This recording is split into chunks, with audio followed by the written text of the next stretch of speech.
વલસાડમાં વિદ્યાર્થીઓની તબિયત લથડતા શિક્ષણ વિભાગ હરકતમાં આવ્યું છે।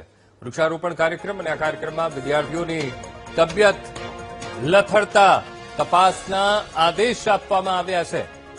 સંજાણ ગામે સરકારી કાર્યક્રમ માટે તુંબ પ્રાથમિક શાળાના વિદ્યાર્થીઓને ઉભા રાખવામાં આવ્યા હતા અને આકરા તાપમાં કલાકો સુધી ઉભા રાખતા વિદ્યાર્થીઓની તબિયત લથડી હતી।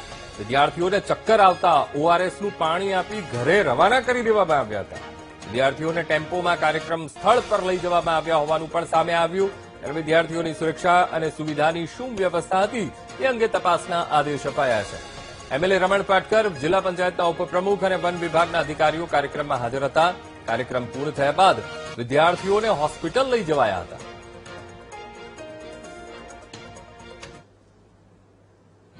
જ્યારે અમને જાણ થઈ એટલે તાત્કાલિક અમે તપાસના આદેશ આપી દીધા કે મારા વર્ગ બેના એક અધિકારી ઈઆઈ અને 2 ઈઆઈ મિત્રો અત્યારે હાલ તપાસમાં જ છે। ખૂબ જ ગંભીર બાબત છે, બેદરકારી દાખવવામાં આવી છે। વિદ્યાર્થીઓના જોખમ ઊભું થાય એવું કાર્ય થયું છે। વન વિભાગ દ્વારા અત્રેથી કોઈ પણ પ્રકારની પરવાનગી લેવામાં આવી ન હતી અને સીધું આચાર્ય પાસે વિદ્યાર્થીઓને કાર્યક્રમમાં બોલાવવામાં આવ્યા હતા। આચાર્ય પાસેથી માહિતી મળતા આચાર્યએ જણાવ્યું છે કે વન વિભાગ દ્વારા આરએફઓ દ્વારા બસની વ્યવસ્થા થયેલ છે એવું જાણ થયેલ હતું, પરંતુ બસની જગ્યાએ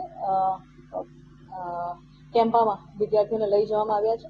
હાલ વરસાદ ન હોવાને કારણે ગરમીની પણ પરિસ્થિતિ છે, તો આ બધી બાબતોની ધ્યાનમાં રાખવાનું હતું, પણ આમાં ચૂક થઈ રહી છે, જેથી તપાસના આધારે જે કોઈ પણ આમાં જવાબદાર હશે અમારા સંસ્થાના, અમારી શાળાઓના, તો એમના પર નિયમ અનુસારની કાર્યવાહી કરવામાં આવશે।